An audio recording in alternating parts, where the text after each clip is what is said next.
Breaking news, নতুন শিক্ষক নিয়োগ প্রক্রিয়া কবে শুরু হবে এ বিষয়টা নিয়ে মুখ খুলেছেন শিক্ষামন্ত্রী। তিনি নিজেই জানিয়ে দিলেন কবে থেকে শিক্ষক নিয়োগ প্রক্রিয়াটা শুরু হবে। ভিডিওটা শুরু থেকে শেষ পর্যন্ত দেখলে আশা করি আপনারা সমস্ত প্রশ্নের উত্তর পেয়ে যাবেন।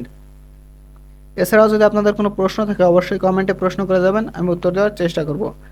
দেখেন, এ বিষয়টা নিয়ে দ্য ডেইলি ক্যাম্পাস একটা নিউজ প্রকাশ করেছে, আমরা নিউজটা পড়ে দেখি।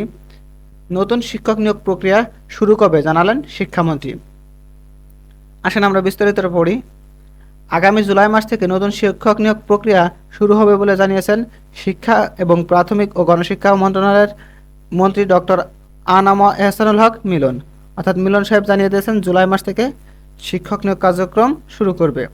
রবিবার 28 জুন 2026 খ্রিস্টাব্দের এইচএসসি ও সমমান পরীক্ষা উপলক্ষে সিলেট শিক্ষা বোর্ড এবং সিলেট অঞ্চলের মাদ্রাসা ও কারিগরি বোর্ডের কেন্দ্র প্রধানদের সঙ্গে এক মতবিনিময় সভায় প্রধান অতিথির বক্তব্যে তিনি একথা বলেন। শিক্ষামন্ত্রী জানান, 2017 খ্রিস্টাব্দ থেকে 32,500 প্রধান শিক্ষক নিয়োগ দেওয়া সম্ভব হয়নি। এরই মধ্যে আরও 17,000 শিক্ষক অবসরে চলে গেছেন। তিনি অর্থাৎ সহকারী শিক্ষক প্রধান শিক্ষক হতে পারছেন না শুধুমাত্র আদালতের একটি মামলার কারণে। মামলা হলেই আটকে যায় শিক্ষা ব্যবস্থা, কিন্তু এই শিক্ষা ব্যবস্থা সবার জন্য প্রয়োজন।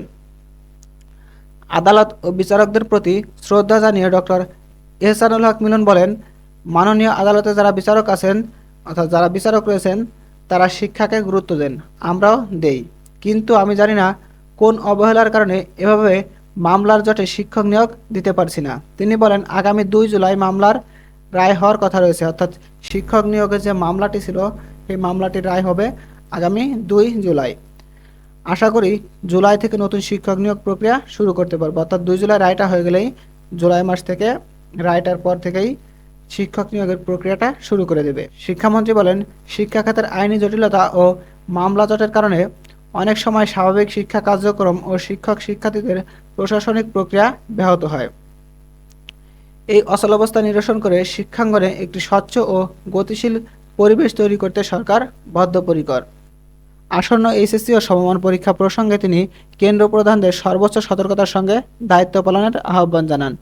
কোনো ধরনের অনিয়ম বা প্রশ্নফাঁসের অপচেষ্টা সহ্য করা হবে না উল্লেখ করে তিনি বলেন, শিক্ষার্থীদের মেধার সঠিক মূল্যায়নের জন্য পরীক্ষা কেন্দ্রগুলোর পরিবেশ শতভাগ নকলমুক্ত ও প্রভাবমুক্ত রাখতে হবে। সবাই সিলেট শিক্ষা বোর্ডের ঊর্ধ্বতন কর্মকর্তাবৃন্দ, স্থানীয় প্রশাসনের প্রতিনিধি এবং সিলেট অঞ্চলের বিভিন্ন মাদ্রাসা ও কারিগরি শিক্ষা প্রতিষ্ঠানের কেন্দ্র প্রধানগণ উপস্থিত ছিলেন।